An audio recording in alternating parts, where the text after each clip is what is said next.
বন্ধুরা, আজ বানাবো টোপা কুলের টক মিষ্টি ঝাল আচার। আচার খেতে আমরা সকলেই পছন্দ করি।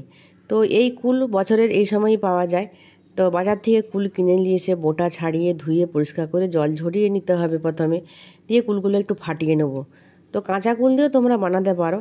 তো অবশ্য বাড়িতে এনে 2-3 দিন একটু রোদে শুকনো করে তবেই তোমরা এই আচার বানাতে পারবে। তো যাই হোক, প্রথমেই আমি একটা শুকনো মশলা রেডি করে নেব। শুকনো লঙ্কা, 5 ফোড়ন, গোটা জিরে হালকা করে কড়াইতে ভেজে ঠান্ডা করে মিক্সিতে গুঁড়ো করে নেব। কড়াইতে আবার সর্ষের তেল অ্যাড করব, তাতে গোটা লঙ্কা আর 5 ফোড়ন দেব। ফোড়ন একটু ভাজা হয়ে গেলে কুলগুলো কড়াইতে তুলে দেবো। তো নুন অ্যাড করব। নুন অ্যাড করলেই কুল থেকে একটা জল ছাড়তে শুরু করবে। এই জলটা আমাদেরকে নাড়াচাড়া করে সম্পূর্ণভাবে আগে প্রথমে শুকনো করে নিতে হবে। সত্যি কথা বলতে কি, এই রকম কুলের আচার দেখলে স্কুলের দিনগুলোর কথা মনে পড়ে যায়। এক সময় এই কুলের আচার পাড়ার কাকু বা দোকান থেকে কিনে কত খেয়েছি। তো আমার মতো এরকম কুলের আচার কিনে ছোটোবেলায় কে কে তোমরা খেয়েছো তো জানাবে অবশ্যই। তো যাই হোক, কড়াইতে নাড়াচাড়া করে নিয়ে কুলের যখন জলটা শুকনো হয়ে যাবে তখন তোমরা হলুদ বা ঝাল লঙ্কার গুঁড়ো এখানে অ্যাড করতে পারো।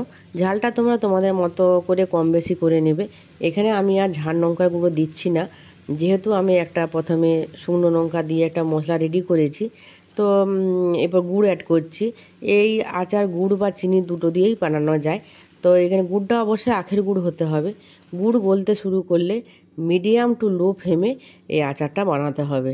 তো ওইতেই আমি আর কোনো জল অ্যাড করছি না। মিডিয়াম ফ্লেমে আমি কুলগুলোকে সেদ্ধ করে নেব।